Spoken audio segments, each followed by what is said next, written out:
Bismillahirrahmanirrahim. Assalamualaikum warahmatullahi wabarakatuh. Mari kita lanjutkan. Nah, sekarang kita akan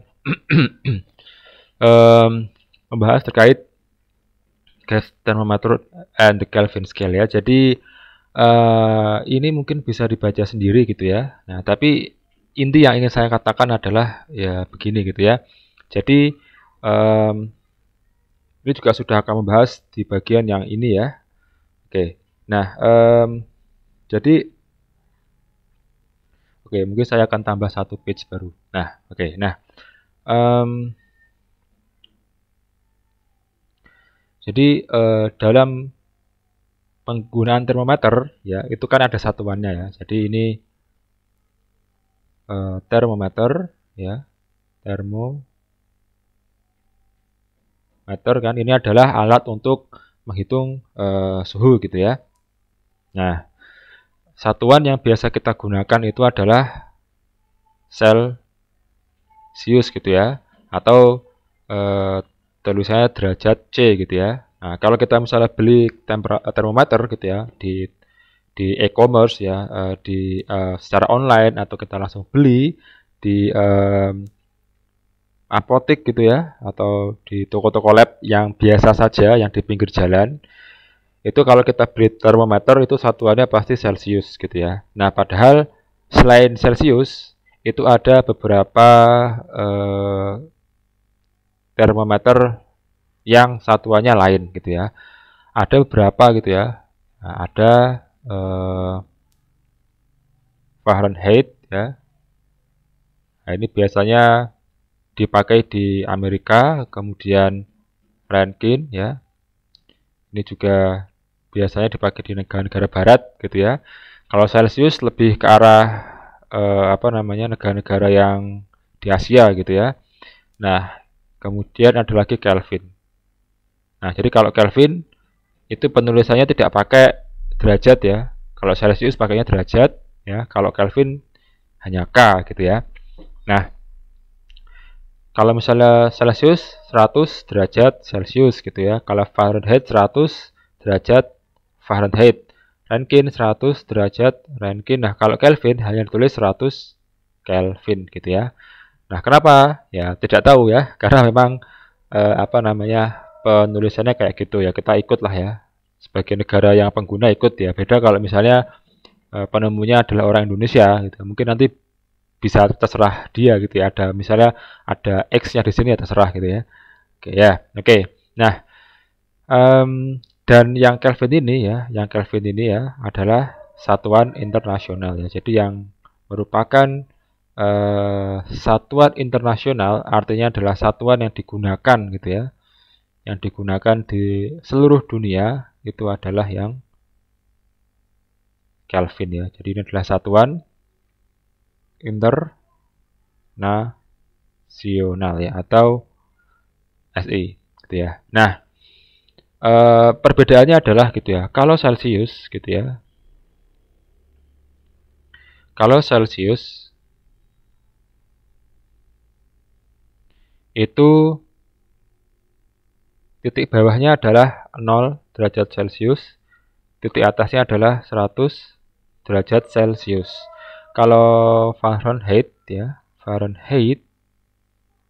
Oke, saya mungkin Rankine dulu aja ya, Rankine.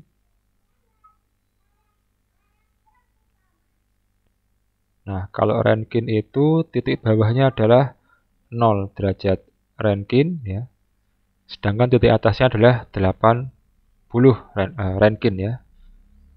80 bentar. Gini aja deh.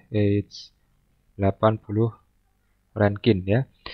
Sedangkan untuk Fahrenheit ya,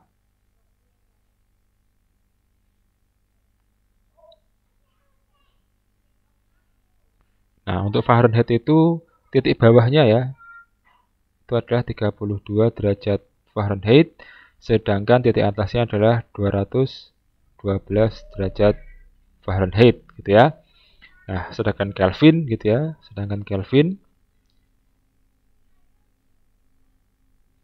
ini adalah 273 ya.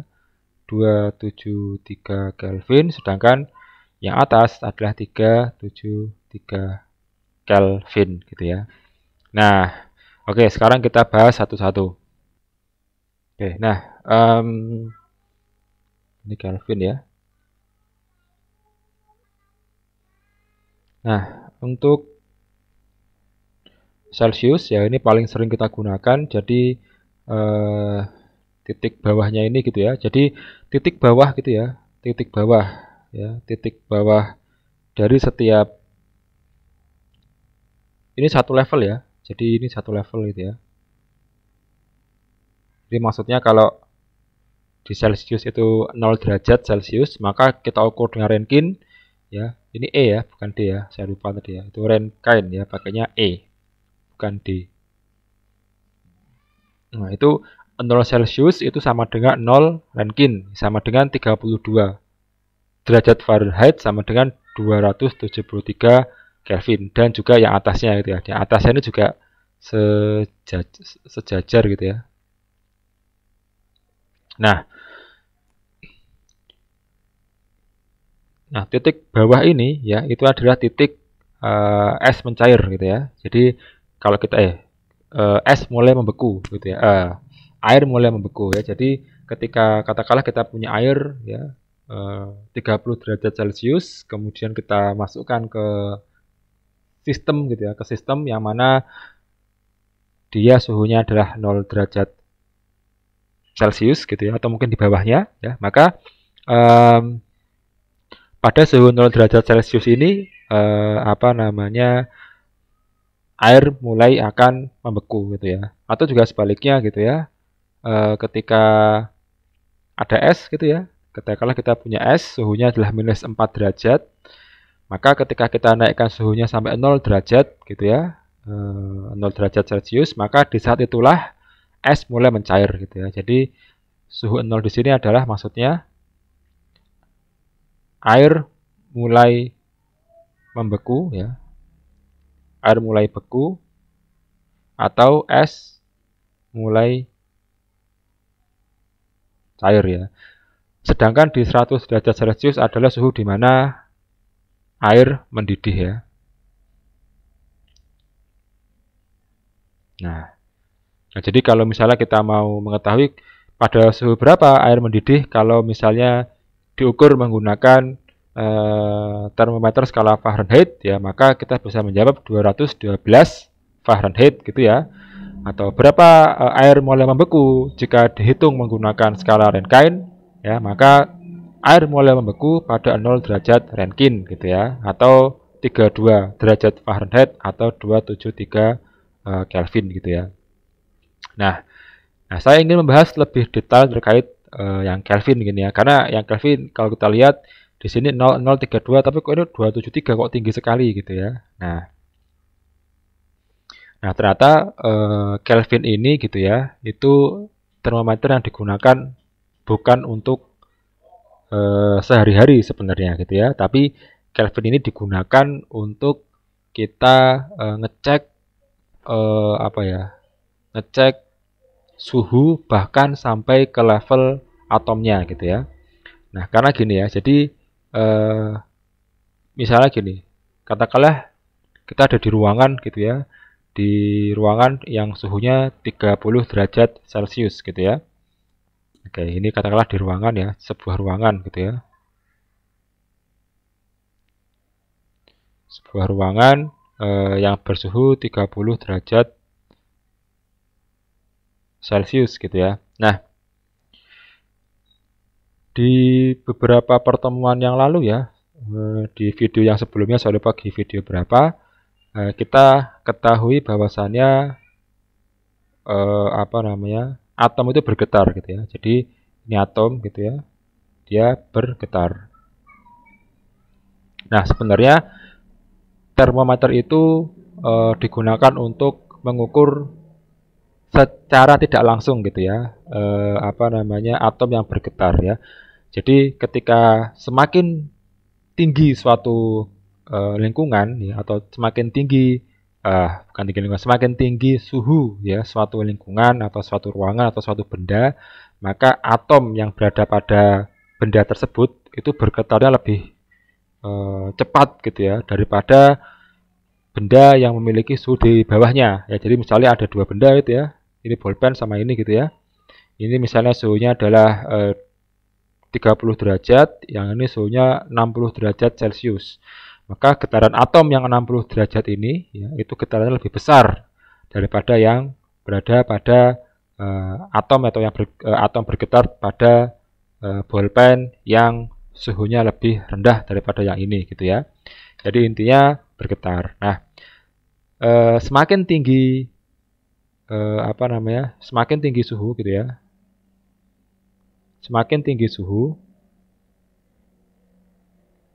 maka getaran makin besar ya. Getaran makin besar gitu ya.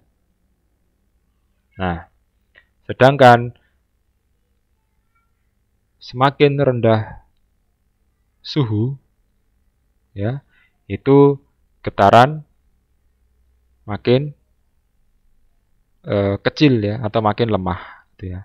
Nah, bagaimana kalau misalnya kita punya suatu alat gitu ya, yang bisa menyebabkan kita itu menurunkan suhu sampai seturun-turunnya gitu kan. Nah, nanti pasti akan ada kondisi di mana atom itu bergetar paling lemah gitu kan ya. Jadi kita turunkan suhunya, maka ada posisi di mana ya getaran atom itu makin lemah ya. Makin lemah dan mentok di situ ya. Jadi kita buat semakin lemah. Oke, maaf. Kita buat semakin lemah sampai titik paling lemahnya, dan ternyata semua atom itu ya,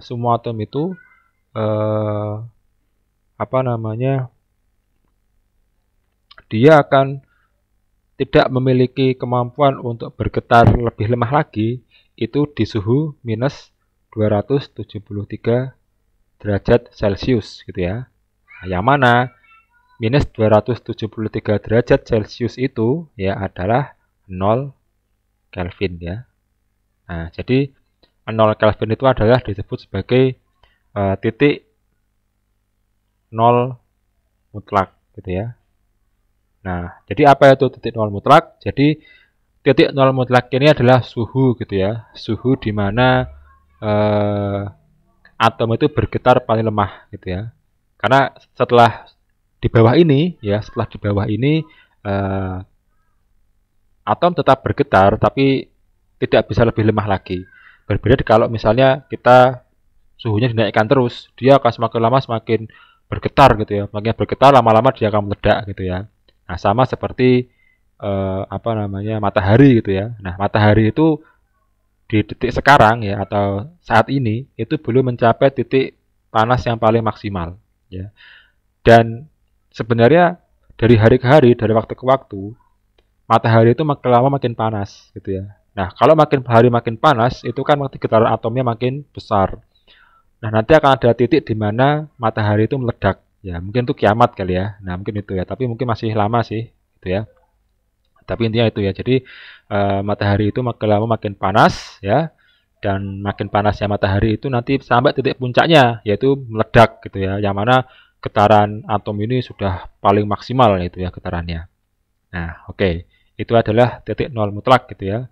Nah, ini kan kalau misalnya kita turunkan, ini kan sebenarnya kan sama ya jaraknya ya.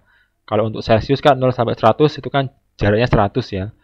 Ini juga sama ya. Untuk Kelvin 273 ke 373 kan jaraknya 100 gitu ya. Nah, jadi kalau misalnya kita turunkan lagi sampai 0 gitu ya, 0 Kelvin, maka di Celcius gitu ya, itu akan berarti kan ini dari sini ke sini kan dikurangi 273. Berarti dari 0 dikurangi 273, berarti minus 273 derajat Celcius. Nah, ini adalah suhu titik 0 absolut ya, atau titik 0 mutlak ya. Titik 0 mutlak gitu ya. Oke. Ya, itu adalah apa namanya pembahasan gitu ya terkait mengenal jenis termometer gitu ya. Nah, setelah ini kita akan belajar bagaimana mengkonversi gitu ya. Kalau misalnya kalau ini kan gampang ya, titik atas dan titik bawah ya. Kalau misalnya 0 derajat Celcius sama dengan berapa Fahrenheit itu 32 ya, karena enak gitu ya. Nah, bagaimana kalau misalnya 10,5? Nah, 10,5 itu berapa Fahrenheit gitu ya, berapa Fahrenheit, berapa Kelvin gitu ya. Nanti kita akan bahas setelah video ini. Jadi saya cukupkan video untuk yang sesi ini, kita akan lanjutkan di video selanjutnya.